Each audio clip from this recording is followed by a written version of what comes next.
Good morning, good morning, good morning. Welcome, welcome, welcome. Welcome to a new edition of Voice to the Voiceless. And today, um, we want to talk about a public health education program called Emotional CPR. I am your host, Bronwyn Franklin, and I hope everybody's having a wonderful day. Thank you for being here. Thank you for joining us. So, again, welcome to today's episode of Reviving Hope. I'm going to dive into emotional CPR. It's a very powerful public health education program designed to help support others who may be in emotional crisis. Um, Over the next few minutes, we will explore the heart of eCPR, talk about the transformations and talk about practicing ways to build stronger, more compassionate connections. Whether you're a professional in human services, a peer supporter, or someone who just wants to show up better for our loved ones, this is for you. So let me give you a little background about ECPR. And I am a personal trainer of ECPR, and we'll get into that a little bit more later about how I come to be a trainer and how I became connected to ECPR and why I highly recommend it. So ECPR was developed by individuals, a group of individuals who have lived mental health experience, and they are part of the recovery movement. And they sat down and um, collaborated together of the things that would have helped them most when they were having their mental health crisis.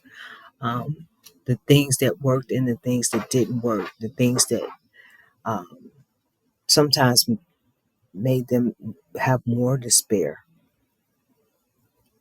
So they decided to come up and create this training curriculum. And the purpose of this curriculum is to equip any and everybody on how to respond to emotional crisis without judgment or fear. Because sometimes when people are having crises or they're having big emotions, big feelings, and they don't know how to move past it, sometimes the verbiage that we use or the way we talk can cause people to be fearful or overly want to fix us, or they judge us. So, and those things are not helpful to help me start to heal or find my recovery. So, in the training, we do this analogy type thing, whereas we can talk about the difference between what traditional CPR is, which is physical life changing, where you go in there and the heart is stopped, the breathing is stopped, and you go in there, you're giving chest press and maybe mouth to mouth resuscitation to revive that person and bring them back to life. Well, with emotional CPR, we're doing it on an emotional level, giving emotional life support, reviving the emotional heart, allowing the breath to come back. Hopefully that makes a little sense. So, what I like you to do is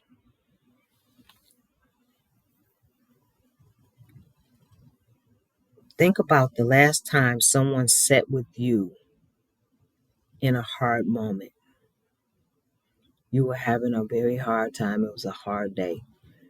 Think about the last time someone sat with you in that moment. And think about what did they do or what they didn't do that made a difference.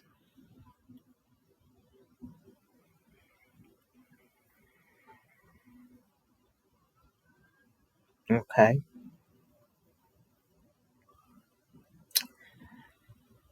As I continue on, I want to mention that you are able to get, if you take in this training, you're able to get 12 continuing education credits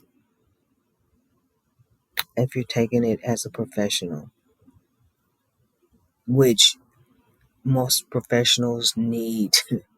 They need to keep their licenses and stuff, certifications. They need those credits. So this one offers 12. It offers 12.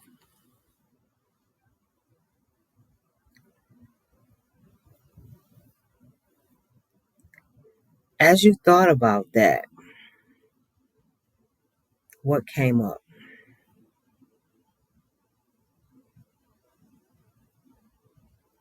Did you feel that they connected to you? Did you feel that they understood?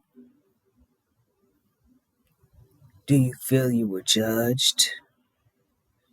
Do you feel you were listened to?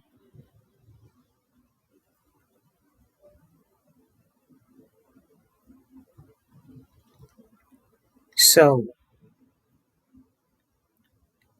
we took some time and we came up, well, they took some time and came up with the fact that they wanted to see to stand for connecting.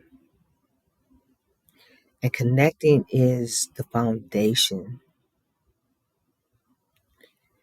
Connecting with someone when they are in crisis allows them allows them not to feel alone.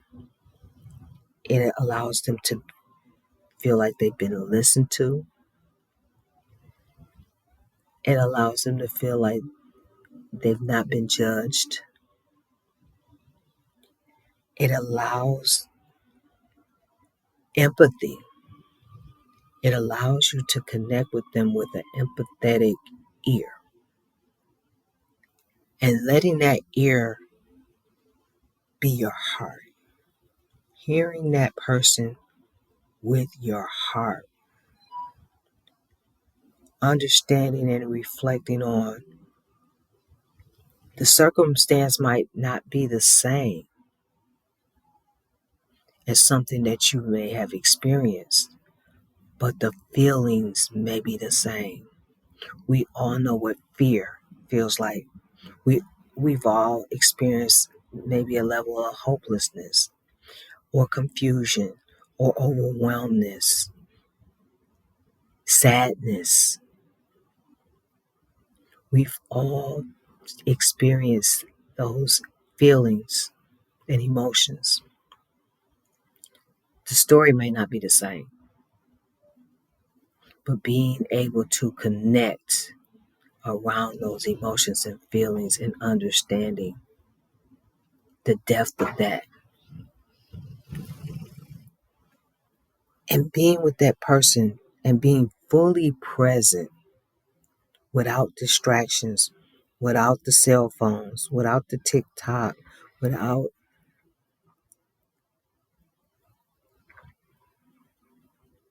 other conversations, but just being fully present with that person, mind, body, spirit. That's connections. Because when a person feels heard and understood without the judgments and the labels, that's planted a seed of hope. Some of the tools or the gems that I like to call them gems of connecting can sometimes be the nonverbal presence, the nonverbal communication, the sitting with the silence, making eye contact and empathy. And when I say sitting with the silence, sometimes when we're having a conversation with someone, we feel that it's always verbal words that has to be said.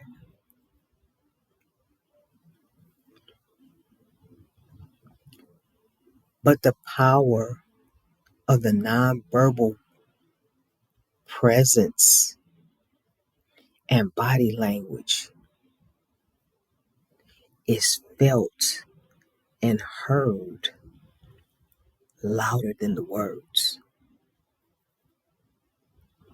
So sometimes just sitting there quietly and allowing them to talk, or sitting there quietly. Personally, I have sat with somebody at least 30 minutes, just sat there with them, and neither one of us said a word. That spoke to them that I was present, that I was there with them. I wasn't going to leave them. And I didn't care I cared what they were going through, but I didn't care that they didn't want to talk about it. It was okay. That was okay. I just didn't want them to be alone. And that sometimes speaks volumes, not wanting, just being there, just being present, you know, not being present and being on my phone and strolling. No, just sitting there quietly. And I always tell when I teach this class, I always tell people that we get uncomfortable with silence. And my reflection has been that if I am getting uncomfortable with the silence, the other person is getting uncomfortable with the silence. But the agenda is not mine. It's not my story. It's their story. So when they get uncomfortable enough or comfortable enough, they'll start talking. But until then, I'm going to keep my mouth shut because I don't know what's going on. I don't know what happened because it's not about what's wrong. It's about what happened. Something happened to activate that state of being, that state of mind, that state of feelings. Something happened.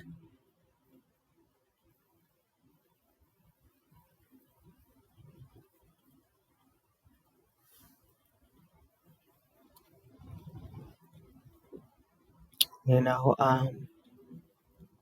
so in the midst of training, we do what we call real plays. And real plays are taking a situation that you feel you've healed from and acting it out again with someone using the tool, the gems that I will be teaching.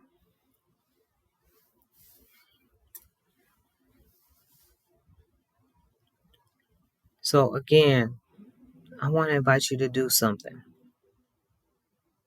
Close your eyes if you can.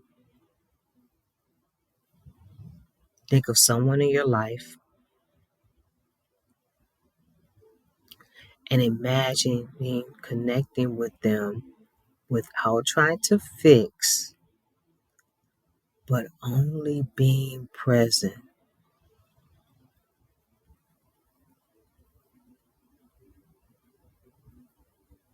Now breathe with them in your heart.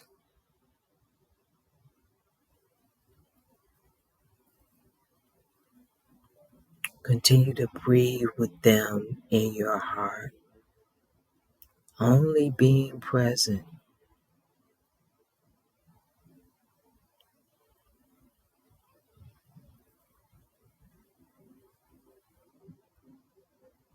What do you think about that? Open your eyes and think about what did that feel like? What was that experience like? And this is pretty brief and short because we are not in the presence of each other, but on this podcast. But think about it. So now we're gonna move on to the P, and they chose to use the word empowering, and they capitalized the P in empowering. And empowering is huge. So we got the foundation, making that connection.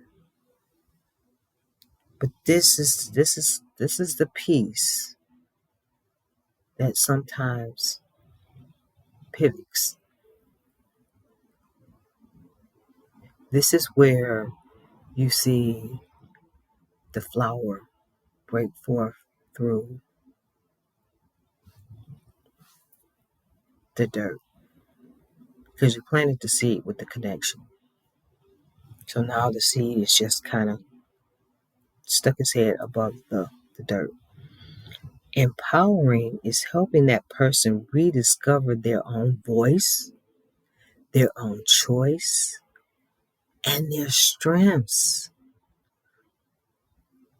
I don't know about you all, but there's been times in my mental health journey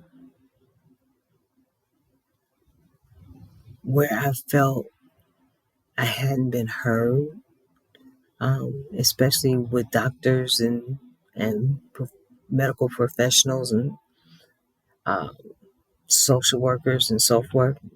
And I felt that I didn't have a voice, so there was no reason for me to talk anymore. There was no reason for me to just keep saying the thing because no one was listening.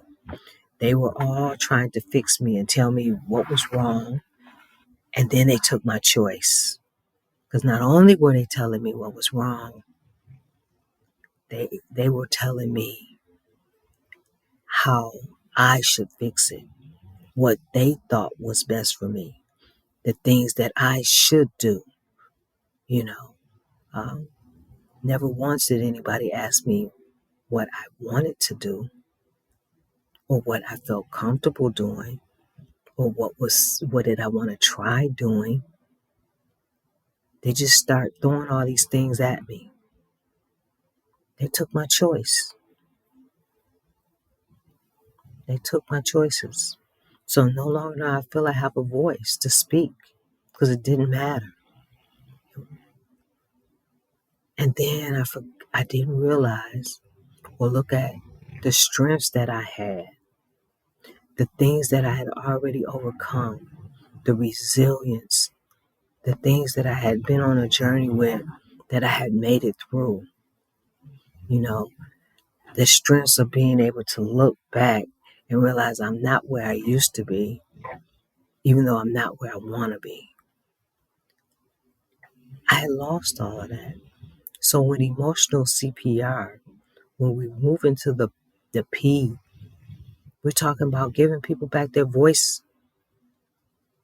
allowing people to find their choice, and helping them identify the strengths. And we do that by listening,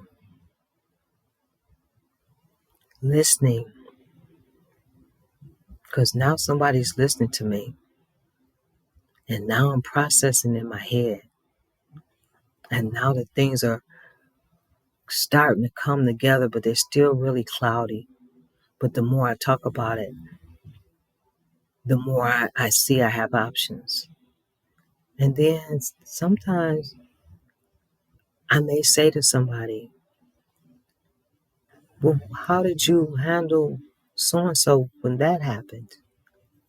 And they'll sit back and they'll say, oh, this is what I did. And then it's like an epiphany. It's like, oh, okay. And they see the strength and they see another gem that they can use. It's giving them back their strength and their voice. We're not rescuing them. There's a contrast between rescuing and empowering. Rescuing, we're doing it for them. We're telling them what to do. Empowering is giving them back their voice and their choice.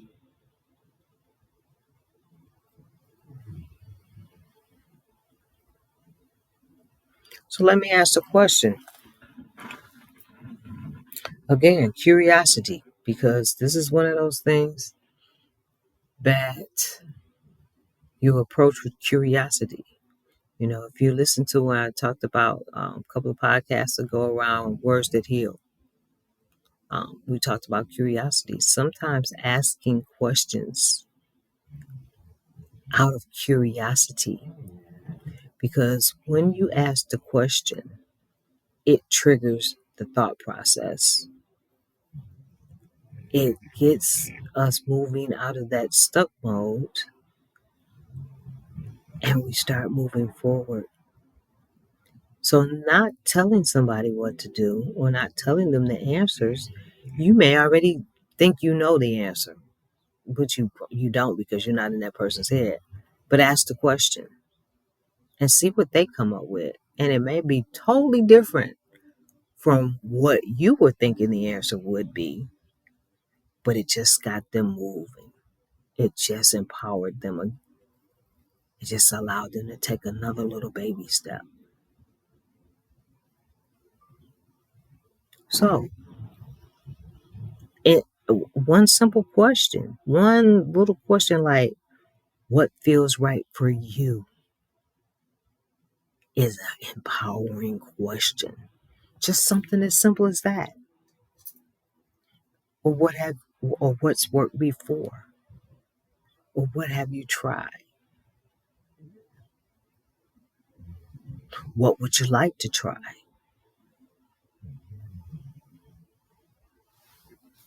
What would that look like?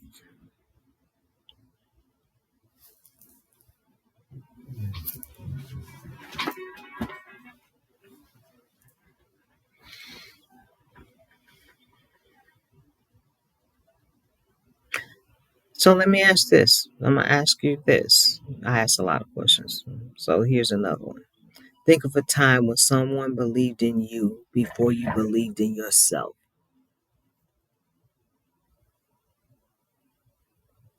How did that empower you? How might you offer that to others?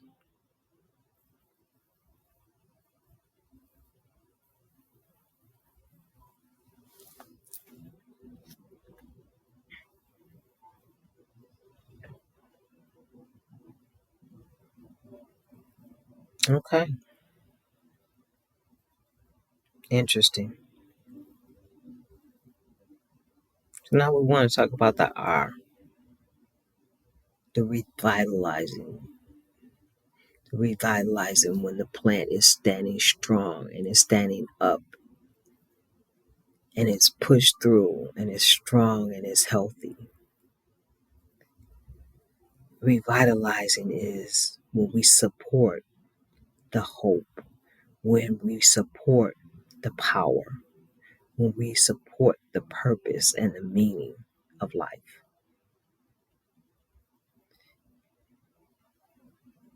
Revitalizing looks different for different people, but usually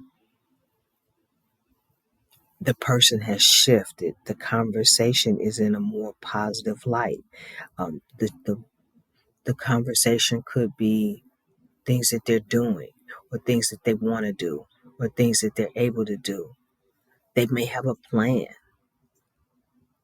to do whatever to move past the crisis.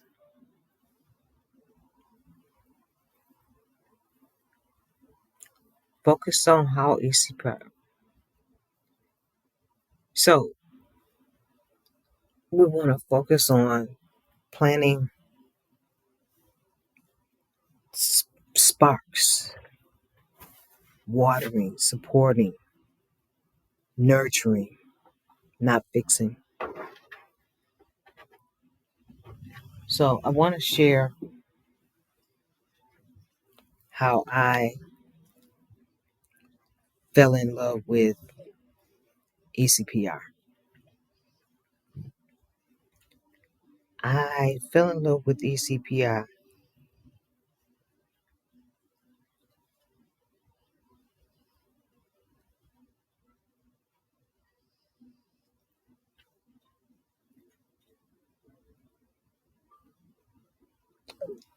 back in probably 2016 when I first took the training.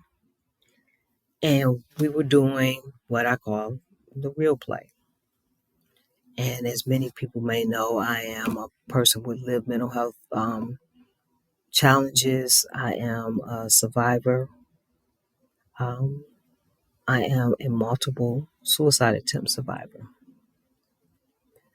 And the real play that I chose to use was around one of my attempts. And I acted it out as the same way it happened, step by step. All those feelings, all those thoughts, and the person that was supporting me using the ECPR technique,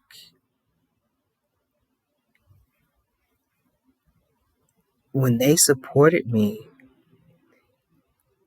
I was able to get off of the trail that ended me up in the hospital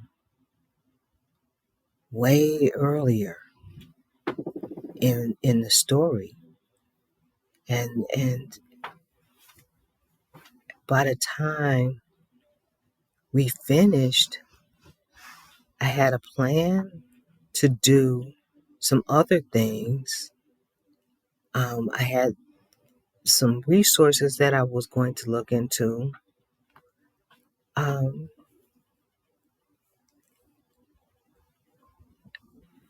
and I had a plan to meet with them the next day or a couple of days later for lunch or something. And it was like the whole transformation in the conversation. And I was in tears and all because I'm reliving that particular day.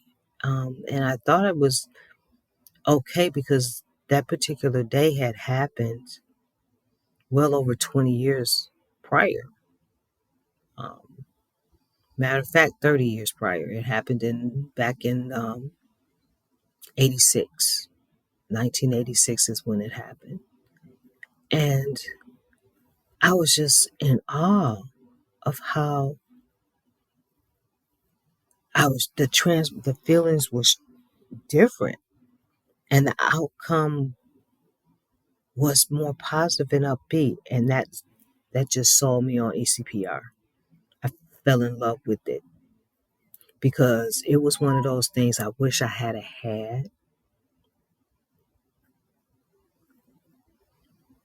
in 86.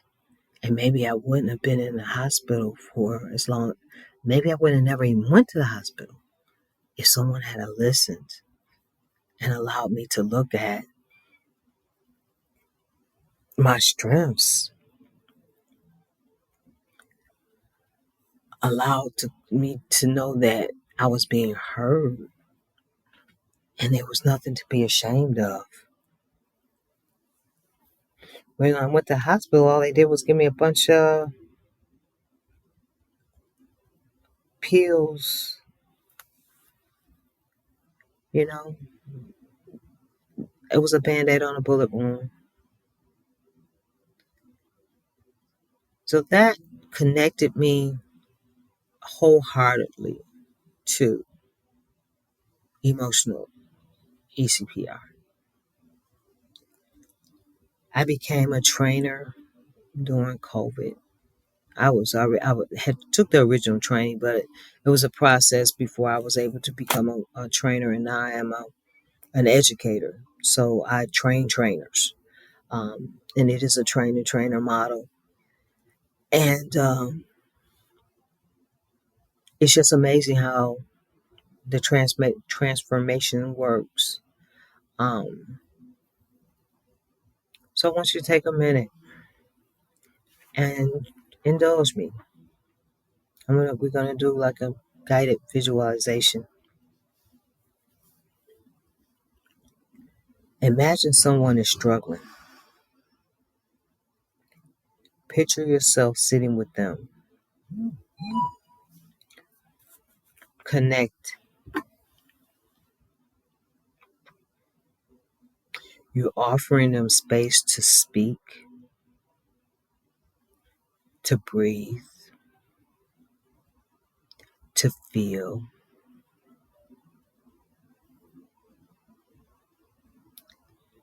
Slowly imagine color returning to their face, energy coming back into their voice. Notice how this revitalization also uplifts you.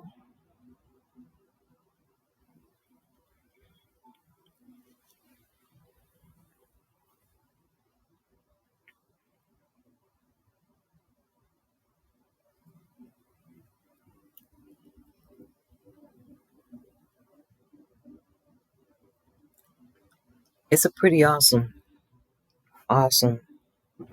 concept.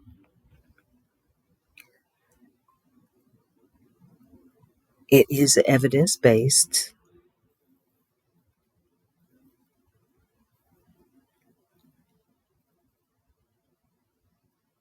It can be used in any mental health setting. It can be used in peer support. It can be used in reentry settings, community healings. It could be used in schools.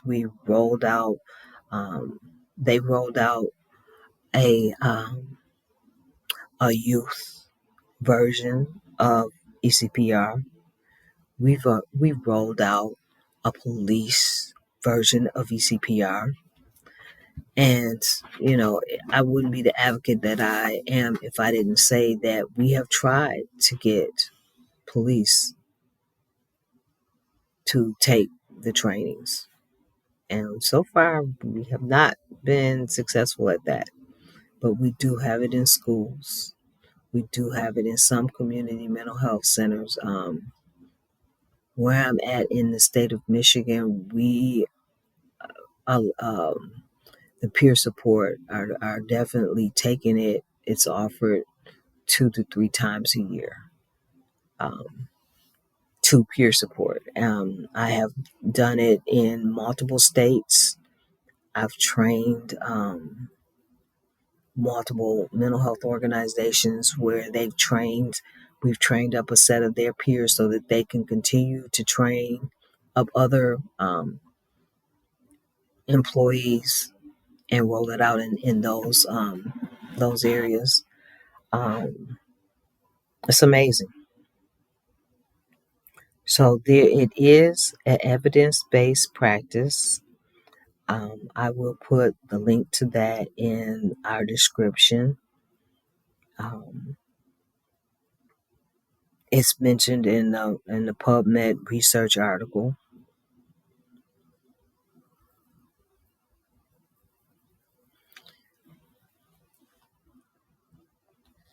and the impact it has on the giver as well as the receiver is priceless. Um,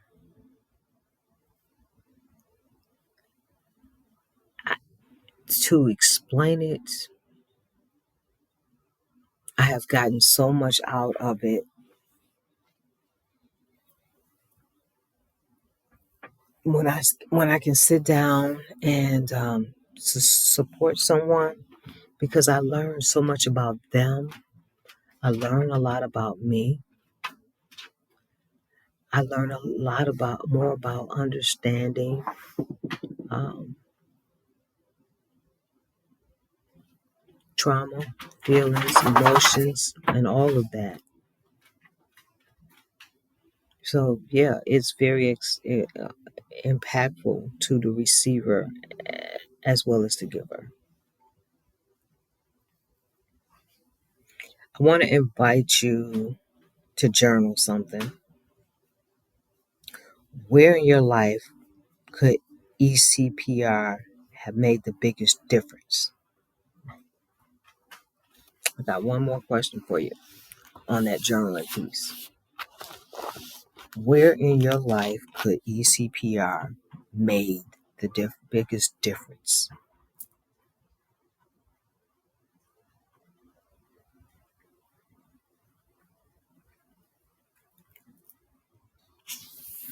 Here's another question for you for the journalist. Who could benefit from you showing up in this way?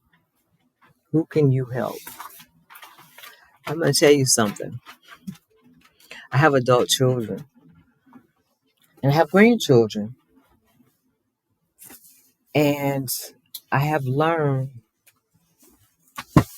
to use ECPR as a parenting tool, as a parenting gym with my children and with my grandchildren. And that is hard because as a parent, you are a nurturer. As a mother, you are a giver. You are a fixer. You always want to rescue and take care. And I've learned that's not my job with people. They can't be fixed because they're not broken. They have challenges, they have issues, they have situations, but they're not broken. Their life is their life, and their mind is their mind, and they have the right to make their own choices and decisions. That's not my job. And I have used these techniques with my children and with my grandchildren. You know, and I have teenage grandchildren now. So, um, and it helps them feel respected as human beings. This is goes down to one human being having a conversation with another human being, and being respectful.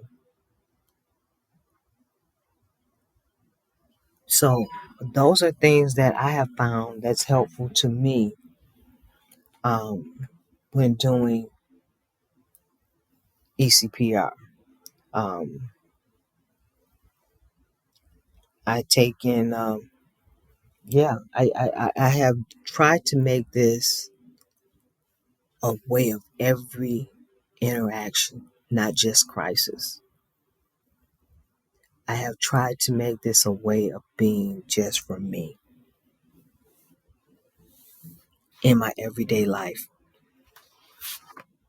And I'm going to share with you some tips on how I integrate it into that. I slow down. I start to take some breaths. And I start to listen to the person deeply. And we hear this so often, and it's hard to do. Listen to understand, not listen to respond.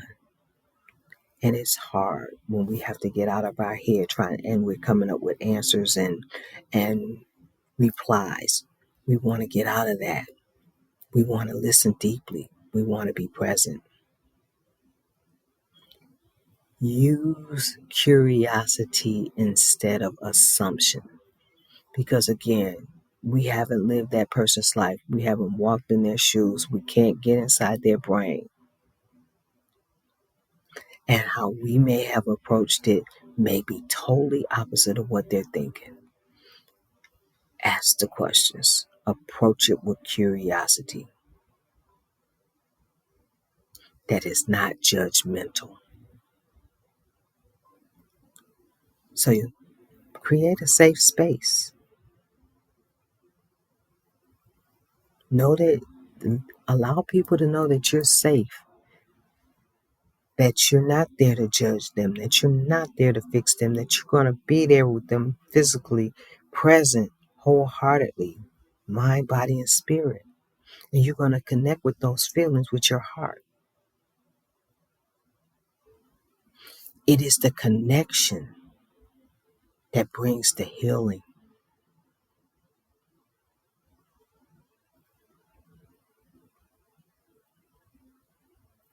And I say this in every class that I teach.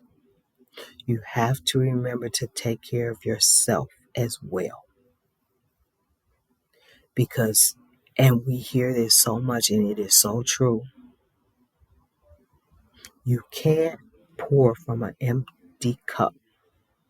If you're always giving out and never getting anything put back in, your cup gets empty. And that leads you to a crisis or some dysregulation, or however you want to label it. I don't know. This work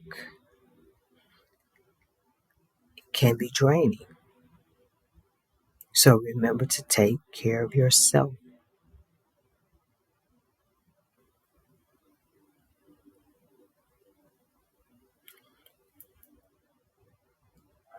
And it can be a mini exercise such as this. And I want you to do this with me. Let's breathe together. We're going to inhale it through our nose, and we're going to exhale out our mouth. Inhaling through our noses, bringing it into our body, and we're blowing out whatever we want to get rid of. And this is the exercise. We want to inhale hope and exhale fear. Inhale connection. Exhale isolation. Inhale hope. Exhale fear. Inhale connection. Exhale isolation. Last time. Inhale hope. Exhale fear. Inhale connection. Exhale isolation. How does that feel? How do you feel? I know that was pretty vitalizing for me. So get ready to wrap up.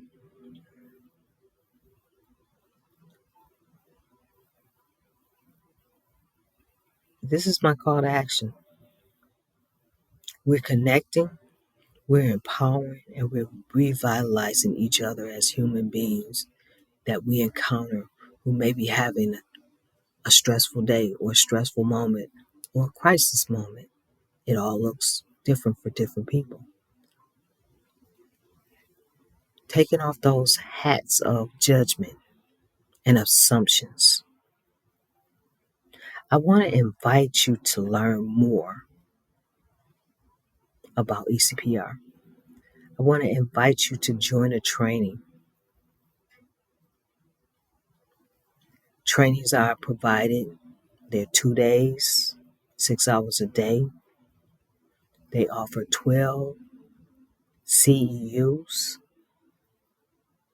The cost is $250, and that includes the manual, the resource manual.